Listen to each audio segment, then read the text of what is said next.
আসসালামু আলাইকুম।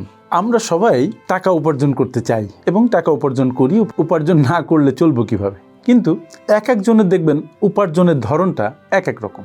মূলত আমরা 3 কৌশলে টাকা উপার্জন করি। এই ছোট্ট ভিডিওটা একটু মনোযোগ দিয়ে দেখুন এবং আপনি খুঁজে বের করুন তো যে আপনি কোন দলে পড়েন। যদি খুঁজে বের করা যায় এবং এই 3টা পয়েন্ট একটু ভালো করে বোঝা যায়, তাহলে দেখবেন আপনার মধ্যে নতুন একটা চিন্তার উদ্রেক করবে, নতুন একটা চিন্তা হবে যে আপনি এক কৌশল থেকে অন্য আরেকটা কৌশলে যেতে চাইবেন, আপনার মন চাইবে।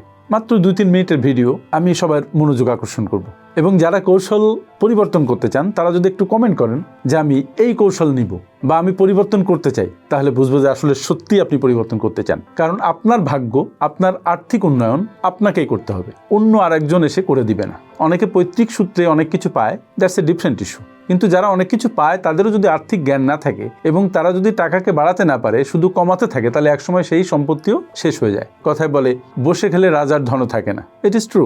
যাও, 3টা কৌশলের কথা আমি বলছি যে 3টা কৌশলে মানুষ টাকা উপার্জন করে এবং আপনাকে ঠিক করতে হবে যে আপনি কোন কৌশল গ্রহণ করবেন। তার আগে বুঝতে হবে যে বর্তমানে আপনি কোন কৌশল অবলম্বন করছেন। কৌশল নাম্বার 1 হচ্ছে M1 কৌশল। পৃথিবীতে যত মানুষ আছে তার মধ্যে 96% মানুষ এই M1 কৌশল ফলো করে টাকা উপার্জন করে। What they do? Just they sell their time. সকাল 9টা থেকে বিকাল 5টা পর্যন্ত, অথবা সকাল 9টা থেকে 1টা পর্যন্ত, যে যেভাবেই পারে না কেন, যে এই কয়েক ঘন্টা সে সেল করবে, কাউকে সে দিবে, সেই বিনিময়ে সে আপনাকে টাকা দিবে। এটা হচ্ছে চাকরি। কিন্তু এই কৌশলের একটা খুব বড় সীমাবদ্ধতা আছে। সীমাবদ্ধতাটা কি?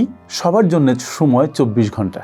আপনি যত দক্ষই হন না কেন, সময় বিক্রি করে আপনি হয়তো টাকা আয় করতে পারবেন, আয় বাড়াতে পারবেন, কিন্তু অনেক বড় ধনী হতে পারবেন না। It is not possible. কারণ আপনি যত দক্ষ হন না কেন, আপনার থেকে আরও অনেক দক্ষ মানুষ আছে। এখন আপনি সর্বোচ্চ দক্ষ ব্যক্তিও যদি হন, তারপরও শুধুমাত্র সময় বিক্রি করে আপনি অনেক বড় ধনীদের ক্লাবে যেতে পারবেন না। নাম্বার 2 কৌশলটা কি? M2 কৌশল। পৃথিবীতে যত মানুষ আছে তাদের মধ্যে রিসার্চে দেখা গেছে যে 3% মানুষ এই M2 কৌশল ফলো করে। তারা কি করে? এটা হলো টাকা বিনিয়োগ করে টাকা উপার্জন করা। তার মানে আপনি M1 কৌশলের মাধ্যমে অনেক টাকা উপার্জন করেছেন, সেই টাকা আপনি বিনিয়োগ করেছেন, বিনিয়োগ করে সেখান থেকে আপনি টাকা পাচ্ছেন। এই গ্রুপের মানুষেরা টাকা জমায় ঠিকই, টাকা বিনিয়োগও করে, কিন্তু আর্থিক জ্ঞান প্রপার না থাকার কারণে তারা মাঝপথে এসে অনেক টাকা হারিয়ে ফেলে, অথবা কখনো কখনো ইনফ্লেশনকে বিট করতে পারে না। ফলে তাদের ইন নমিনাল টার্মস টাকা হয়তো বাড়ে, কিন্তু ইন রিয়েল টার্মস টাকা তাদের বাড়ে না। যদি M2 কৌশলের মাধ্যমে আপনি বড় ধনী হতে চান, তাহলে আপনাকে এখানে বিশেষজ্ঞ হতে হবে। এইবার আসি সবচেয়ে ইম্পর্ট্যান্ট যে কৌশল, দ্যাট ইজ M3 কৌশল। M3 কৌশল মাত্র পৃথিবীতে 1% মানুষ ব্যবহার করে। এই 1% মানুষ তারা লেভারেজ গ্রহণ করে, তাদের পক্ষ হয়ে অসংখ্য মানুষ কাজ করে এবং তাদের মাল্টিপল সোর্সেস অফ ইনকাম থাকে। শুধু একটা বিজনেস থেকে তারা আর্ন করে না, অসংখ্য বিজনেস তারা তৈরি করে, অসংখ্য বিনিয়োগ স্ট্রিম তারা তৈরি করে। তাদের অ্যাক্টিভ ইনকামের সোর্স যেমন থাকে, প্যাসিভ ইনকামের মাল্টিপল সোর্স থাকে, এবং তখন তাদের আর ওই 24 ঘন্টার সময়ের উপরে নির্ভর করতে হয় না। তখন তারা এই সময়কে গুণিতক আকারে ব্যবহার করতে পারে। তাদের ultimately multiple sources of income তৈরি হয়। এবং যারা অনেক ধনী হয় তাদের মাল্টিপল সোর্সেস অফ ইনকাম থাকতে হবে।